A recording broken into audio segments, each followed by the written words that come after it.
श्री महाप्रज्ञ गुरवे नमः। गुरवे नमः। गुरवे नमः। ओम श्री महाप्रज्ञ गुरवे नमः। गुरवे नमः। गुरवे नमः। ओम श्री महाप्रज्ञ गुरवे नमः। गुरवे नमः।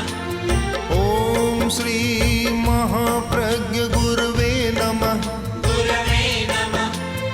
ओम श्री महाप्रज्ञ गुरवे नमः। गुरवे नमः। नमो अरहन्ताणं नमो अरहन्ताणं।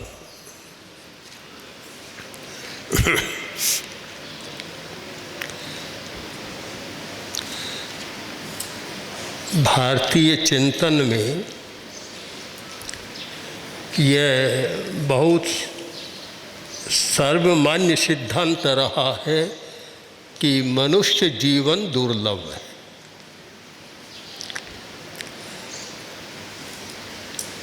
दुर्लभ इसलिए है कि शेष जितने प्राणी हैं उनमें समग्रता नहीं। शक्ति है तो ज्ञान नहीं। जंगली जानवरों में बहुत शक्ति होती है। भैंसा, गेंडा, भालू, शेर सब में शक्ति बहुत होती है, पर मस्तिष्क विकसित नहीं होता।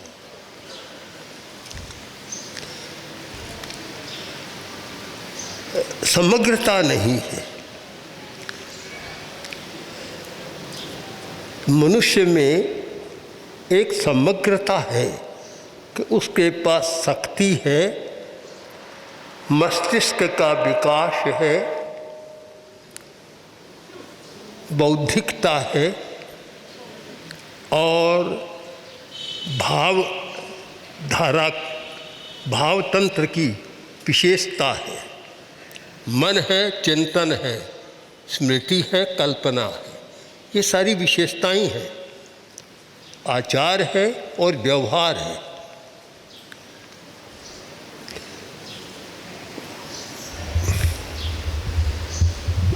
मनुष्य में असीम शक्तियां हैं, असीम विशेषताएं हैं। उनका विकास करने के लिए शिक्षा तंत्र का प्रारंभ हुआ कि उसे वस्तु जगत का ज्ञान कराया जाए और साथ साथ अपनी शक्तियों से भी परिचित कराया जाए और अपनी जो शक्तियाँ नकारात्मक हैं, नेगेटिव एटीट्यूड्स हैं, उनको कैसे सकारात्मक बनाया जाए, पॉजिटिव बनाया जाए। इसलिए एक शिक्षा का विकास हुआ और शिक्षा का उद्देश्य ही है कि उसे अपनी शक्तियों से परिचित कराया जाए और उन शक्तियों का उपयोग कैसे करना है इसका प्रशिक्षण दिया जाए। दोनों बातें जरूरी है, परिचित कराना और उपयोग करना सिखाना। आज बहुत सारे ऐसे लोग हैं जिनके पास शक्ति है, बौद्धिकता है, पर अपनी शक्ति का मिसयूज़ कर रहे हैं। कोई सदुपयोग नहीं हो रहा है, अच्छा उपयोग नहीं हो रहा है।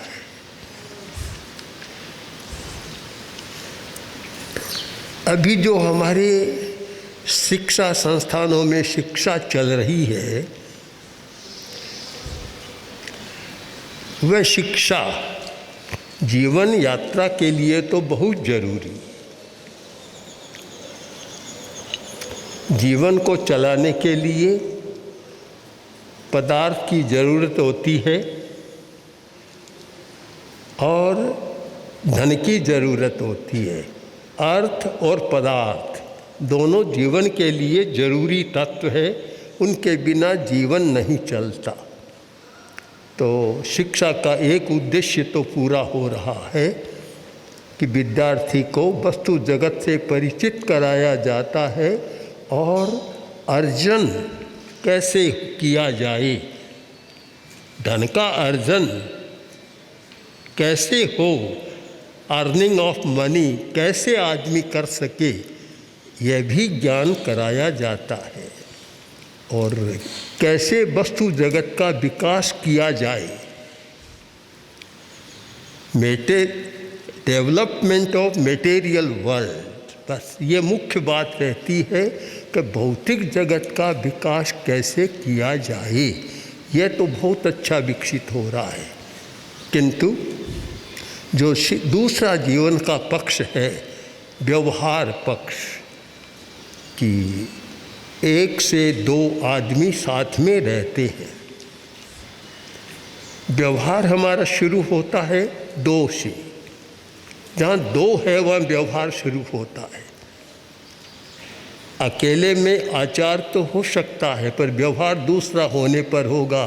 व्यवहार, नीति, नैतिकता, न्याय, ये सब सापेक्ष है, 2 सापेक्ष हैं, 2 है तब होता है। तो दूसरे के साथ हम कैसे व्यवहार करें, इसका बोध हमें नहीं मिल रहा। और यही कारण है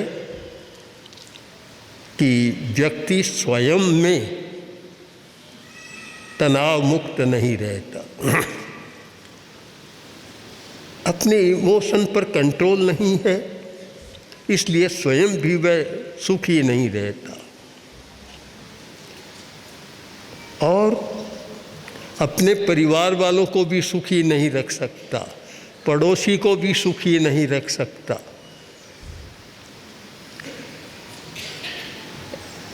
न्याय भी नहीं कर सकता। एक समाज के लिए जरूरी है सामाजिक न्याय, किंतु यह कहना चाहिए कि आज का जो प्रशासन है, प्रशासन का क्षेत्र और बाजार व्यापार का क्षेत्र, दोनों और न्यायालय तक भी न्याय खोजना बड़ा कठिन हो रहा है। इसका कारण कि एक मस्तिष्क का तो विकास हुआ है, किंतु दूसरे मस्तिष्क का परिष्कार होना चाहिए। हमारे मस्तिष्क के कई परतें हैं,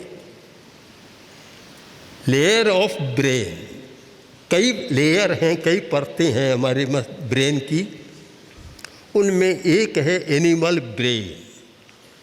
एनिमल ब्रेन, पशु मस्तिष्क मनुष्य में है, उसकी परत है पशु मस्तिष्क की, और इसीलिए वह पशु की तरह व्यवहार करता है, आचरण करता है। और एक शब्द भी प्रचलित हो गया, पाशविक वृत्ति। मनुष्य में पाशविक वृत्ति है, यानी पशुता है।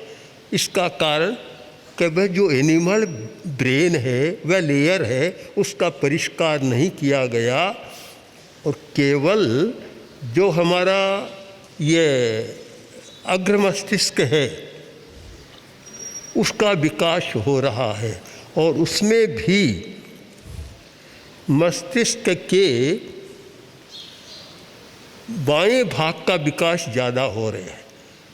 Left hemisphere, development of left hemisphere, जो बायां हमारा हेमिस्फीयर है, पटल है मस्तिष्क का, उसका विकास ज़्यादा हो रहा है और शिक्षा का बल उसी पर है।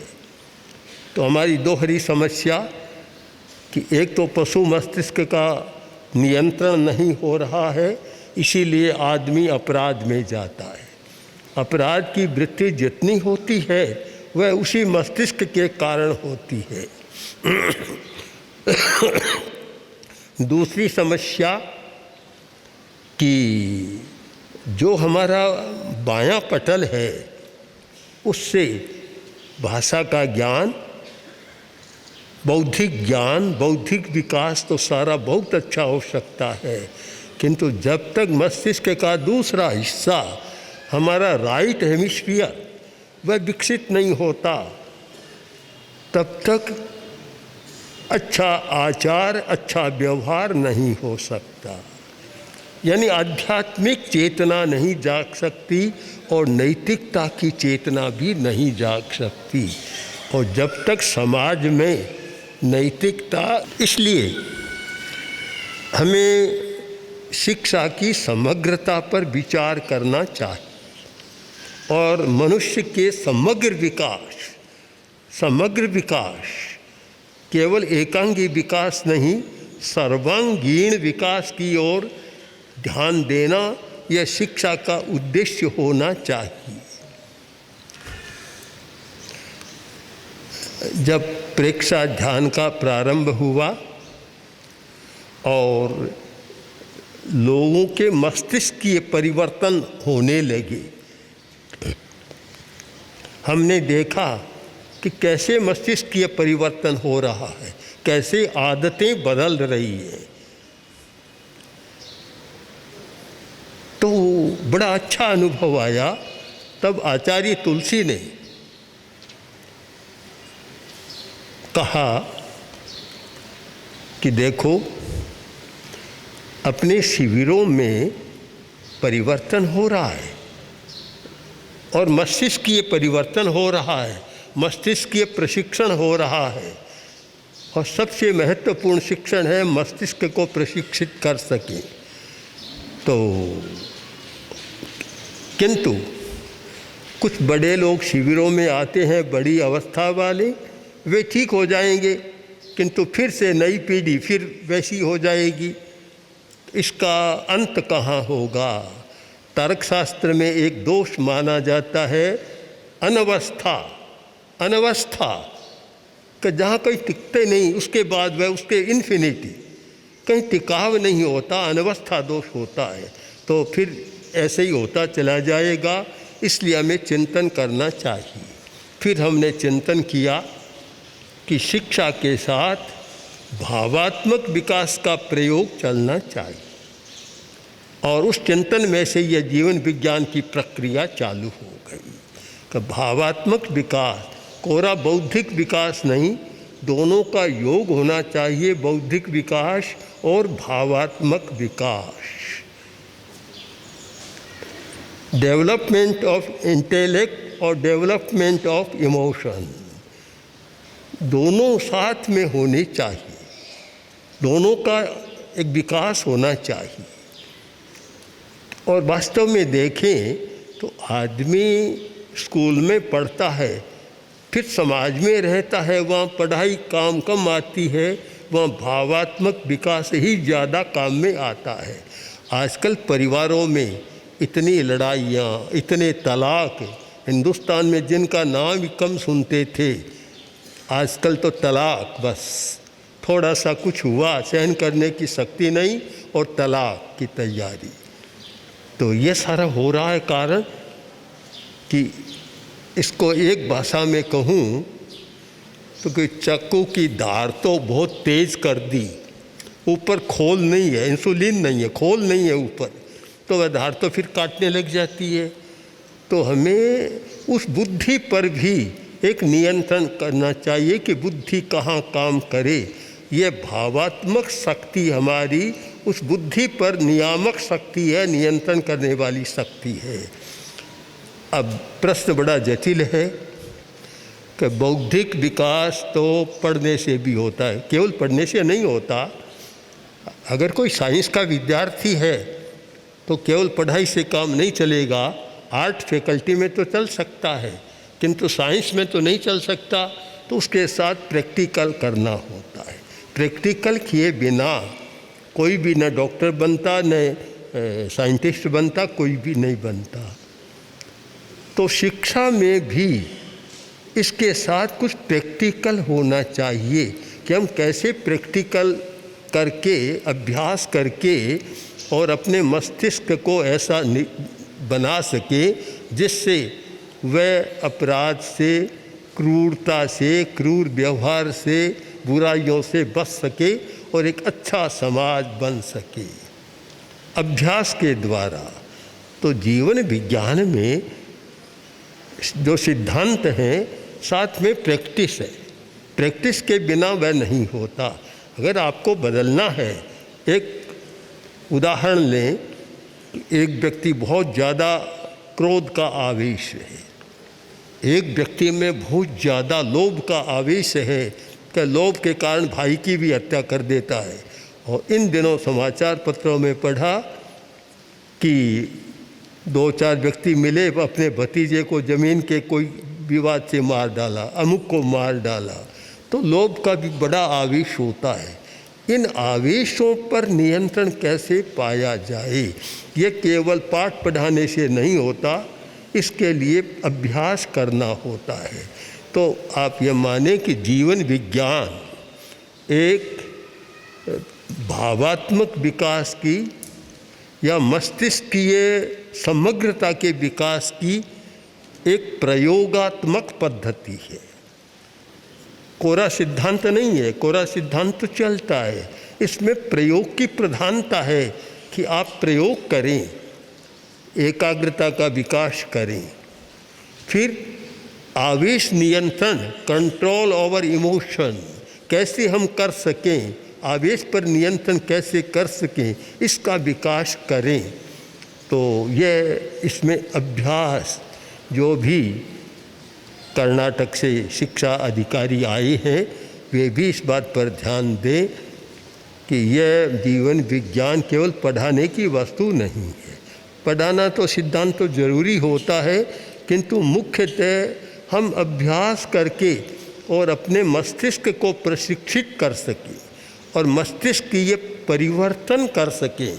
और कैसे हम जो ये हमारा मस्तिष्क एक स्थूल मस्तिष्क, स्थूल मन या कॉन्शस माइंड जो काम कर रहा है और उसका और अनकॉन्शस माइंड का कैसे संपर्क स्थापित कर सके, जो बात कॉन्शस माइंड में आती है उसे अनकॉन्शस तक कैसे ले जा सकें या सबकॉन्शस तक कैसे ले जा सकें, ये अभ्यास हमें करना है।